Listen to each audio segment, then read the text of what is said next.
Trash coaching. And I thought we let him get to the rim too easily. That was pretty much the story of when we had our defensive failings. It was our one-on-one D. We tried to wait until they caught the ball. Our one-on-one. Why are we letting people play one-on-one all game? Why are we letting people play one-on-one all game with no help? Watch that body language. Watch how she deflects. That's not a coach taking responsibility. That's someone systematically shifting blame to her players. And what you're about to see is a pattern that's been building all season long. Stephanie White stood at that podium after the Indiana Fever's loss to the Atlanta Dream and pointed fingers at everyone except the person who deserved it most, herself. The Dream put up 60 points in the paint. 60. And her explanation? The players' one-on-one defense failed. But here's what she's not telling you. You're allowing people to play one-on-one the whole time, Stephanie White. Yeah, I thought we let him get to the rim too easily. That was pretty much the story of when we had our defensive failings. It was our one-on-one D. We tried to wait until they caught the ball to defend. We didn't make it difficult for them to pass the ball around the perimeter, and they're fast. When they catch it on the run and attack our feet, we're already behind. And there were some times where we didn't have rotations. I thought they did an excellent job in terms of their spacing to make our rotations very difficult. Do you think, did y'all watch the finals? Do you think the Knicks Let's break down what actually happened in that game. The Atlanta Dream scored 60 points in the paint. Not because Indiana's individual defenders failed, but because Stephanie White's defensive scheme put them in impossible positions. She ran the same strategy that got exposed against the Golden State Valkyries. The same strategy that failed against Portland. One-on-one defense across the entire floor with zero help-side rotation. And when players get beat, which they will, because that's what happens in one-on-one situations against elite WNBA athletes, there's nobody there to rotate and contest at the rim. This isn't speculation. You can see it on the tape. Caitlin Clark picks up her defender at the three-point line. The Dream guard blows by her, which happens in basketball, and there's no help defender stepping up to wall off the paint. Aaliyah Boston is guarding her own player on the block. Kelsey Mitchell is glued to her assignment in the corner. Nobody rotates. The Dream guard gets a layup, and then Stephanie White goes to the podium and blames the one-on-one defense. Yeah, the one-on-one defense that you designed and refused to adjust.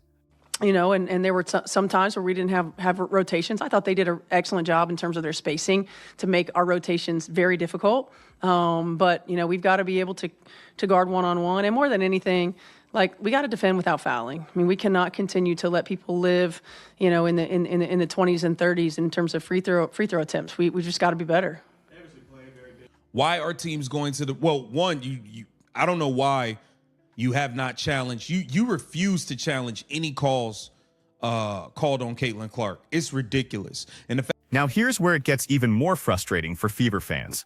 Stephanie White came from Connecticut, a team known for elite defensive schemes and discipline. She brought in Brandy January as an assistant, who's supposed to be a defensive specialist. These are coaches with pedigrees, with experience, with knowledge of how to construct a defense in this league. And yet, game after game, we see the same fundamental mistakes. No adjustments. No zone looks to change the rhythm. No trapping schemes to force turnovers and get out in transition where the Fever are actually dangerous. The Dream had 20 points off turnovers and 17 fast break points. You know what causes that? Desperate late-arriving help defense that leads to reach-in fouls and deflections that turn into turnovers. When your initial defender gets beat and the help arrives a half-second too late, that's when you foul. That's when you reach. That's when the ball gets poked loose and goes the other way for an easy bucket. This is basic basketball cause and effect. The scheme creates the problem. The players pay the price, and the coach blames the players. It played a big part, and KK was doing a great job on the boards. Her length, she gets deflections, she gets steals, she's active, she's mobile enough to guard multiple positions. She does a really good job of anticipating, and she just gave us a different look.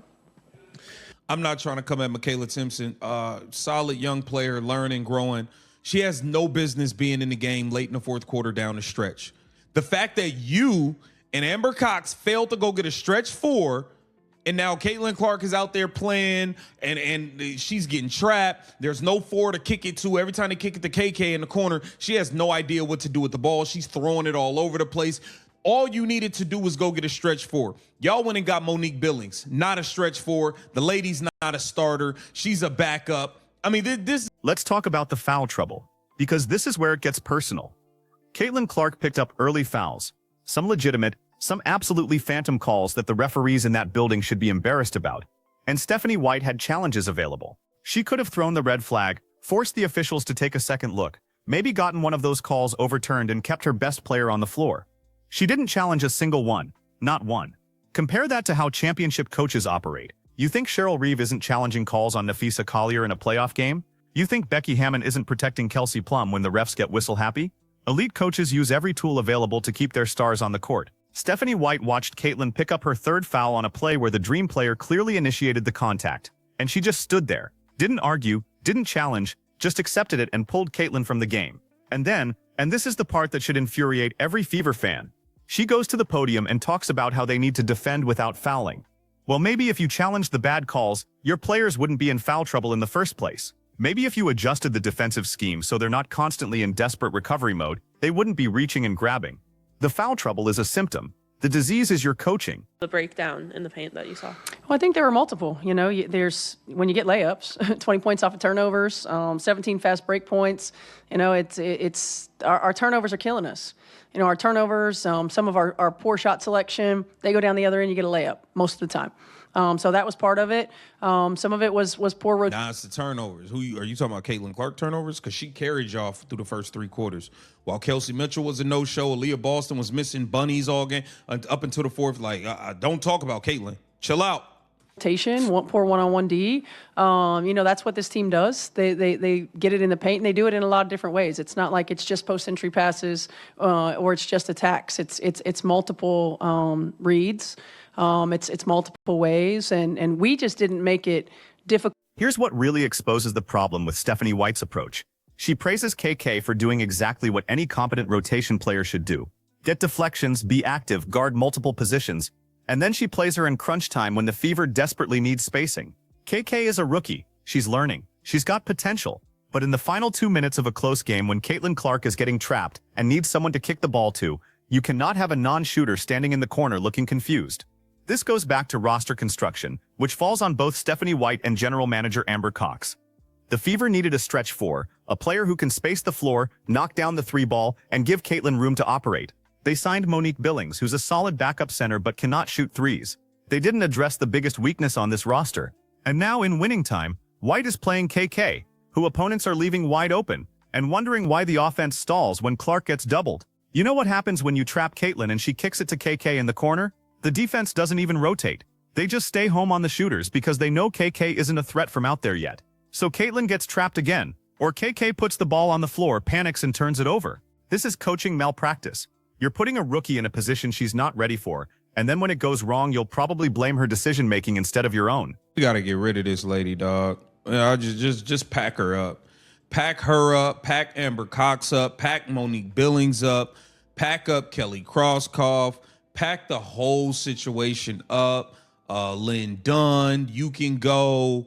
Austin Kelly, you can go. The only one I can stay is Rob, the trainer. Rob Dozier, I believe that's his name. He the only one that can stay. Everybody else, pack your bags and get the hell out of here, man. This is a joke.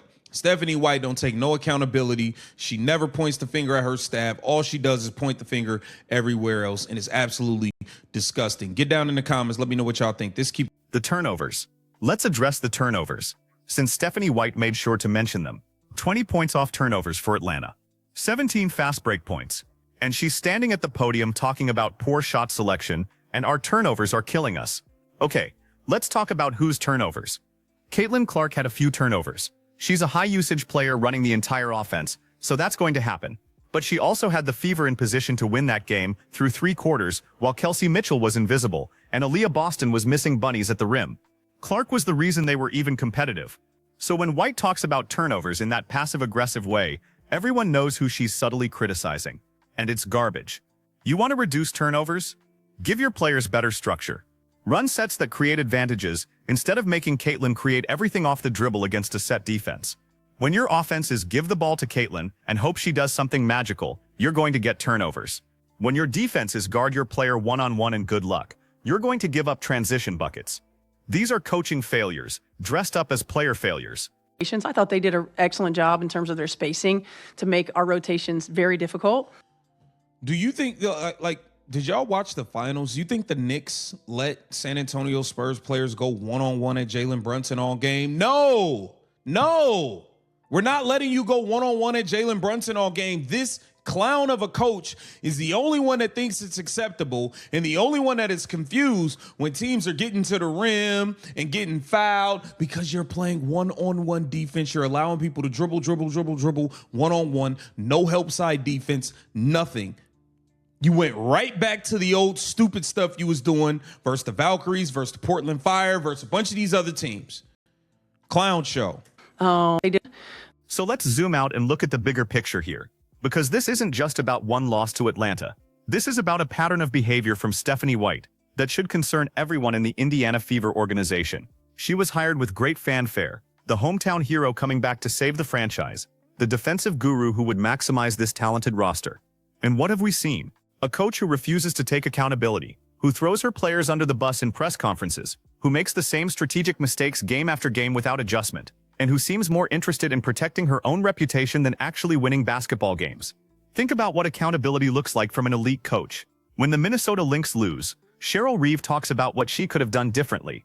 When the Las Vegas Aces struggle, Becky Hammon discusses her adjustments and what she needs to do better.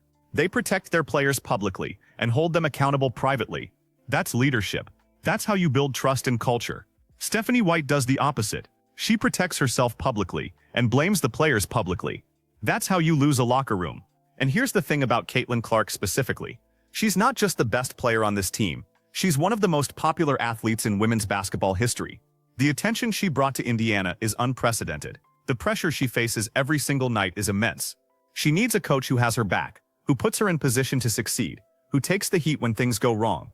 Instead, she's got a coach who's already setting up the narrative that if this season fails, it's because the players couldn't execute, not because the coaching wasn't good enough. Watch that press conference again. Listen to the language Stephanie White uses. We've got to be able to guard one-on-one. We cannot continue to let people live in the 20s and 30s in terms of free throw attempts. We just got to be better. It's all we when she's criticizing. But notice how it's never "I need to adjust," or "I put them in a bad position," or "I should have challenged that call." The "we" is a shield. It sounds like she's including herself, but she's really just spreading the blame to everyone, while taking none of it. The defensive scheme is the core issue. And it's been the core issue for weeks now. You cannot play straight one-on-one defense in the WNBA and expect to succeed unless you have 5 elite individual defenders who never get beaten off the dribble. The Fever don't have that. No team has that. Even the best defensive teams in the league, Connecticut, Las Vegas, Minnesota, they all use help side rotations. They all switch and trap in certain situations. They all mix in zone looks to disrupt offensive rhythm. It's basic modern basketball. Stephanie White is coaching like it's 1995. And when it predictably fails, she blames the players for not being good enough at one-on-one defense. It's insane. The Dream scored 60 points in the paint. 60. That's not a personnel problem. That's not a talent problem. That's a scheme problem. And the person responsible for the scheme is standing at the podium talking about how the players need to be better. Here's what makes this even more frustrating. We've seen this movie before. Against Golden State, the Valkyries attacked the paint relentlessly, and the Fever had no answer. Against Portland, same thing. Against multiple opponents this season, teams have identified that Indiana plays soft one-on-one defense with no help, and they've exploited it ruthlessly. And Stephanie White keeps running the same scheme expecting different results. That's the definition of insanity. And the players know it. You can see it in their body language during games. When someone gets beat off the dribble and looks around for help that isn't there. When Aaliyah Boston is screaming for someone to rotate and nobody does because that's not the scheme. When Caitlin picks up a foul on a late contest because the help arrived too slow. They know the scheme is failing them, but they can't say it publicly, because that would be criticizing the coach. So they take the blame in silence, while Stephanie White throws them under the bus. The challenge situation is particularly egregious, because it shows either incompetence or stubbornness, and neither is acceptable. Coaches get 2 challenges per game. Use them, especially when your best player is in foul trouble on questionable calls. The worst-case scenario is you're wrong and you lose the challenge. The best case is you get the call overturned and keep your star on the floor. It's basic risk-reward calculation. But Stephanie White just watched Caitlin pick up phantom fouls and did nothing, and then complained about foul trouble in the press conference. The cognitive dissonance is staggering. Let's talk about what this means for the future of this franchise. The Fever have a generational talent in Caitlin Clark. They have a very good young center in Aaliyah Boston. They have a proven scorer in Kelsey Mitchell. This is a core you can build around. This is a core that should be competing for playoff positioning. and potentially making noise in the postseason. But they're being held back by coaching that isn't up to WNBA standards. And the front office needs to pay attention to this. Amber Cox brought Stephanie White in. That's her hire. That's her decision. And if this continues, if the defensive scheme doesn't improve, if the in-game management doesn't get better, if Stephanie keeps deflecting blame instead of taking accountability, then Cox has a decision to make. Do you stick with the coach and risk wasting a year of Caitlin's rookie contract? Or do you make a change and find someone who can actually maximize this roster?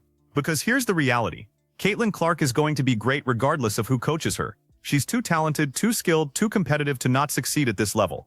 But the question is whether the Fever can build a winning team around her, or whether we're going to watch her put up incredible individual numbers on a mediocre team that underachieves because of coaching.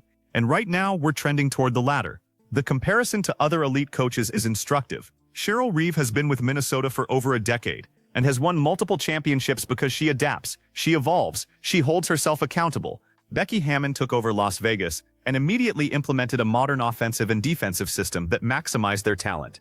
These coaches aren't perfect, nobody is, but they understand that their job is to put players in position to succeed and take responsibility when things go wrong. Stephanie White seems to think her job is to install a system and then blame the players when they can't execute it perfectly. That's not coaching, that's arrogance, and it's going to cost the Fever wins. It's going to cost them playoff seeding, and ultimately it might cost them their best chance to build a championship contender around a generational talent. So what needs to happen? First, Stephanie White needs to look in the mirror and actually take accountability, not fake accountability where she says we but means they, but real accountability where she admits the scheme isn't working and commits to changing it. Second, she needs to install modern defensive principles, help side rotations, switching on screens, occasional zone looks, trapping in specific situations. Give the players multiple tools instead of just one-on-one coverage. Third, she needs to use her challenges to protect her players, especially her stars. Fourth, she needs to stop throwing players under the bus in press conferences and start protecting them publicly. Will any of that happen? Based on what we've seen so far, probably not. Stephanie White has shown no indication that she's willing to change or adapt. She's dug in on her approach, and she's going to ride it until either it works or she gets fired. And given the talent gap between the Fever and the elite teams in this league, it's probably going to be the latter. The saddest part of all this is that it's completely preventable. The Fever have the pieces, they have the star power, they have the fan support.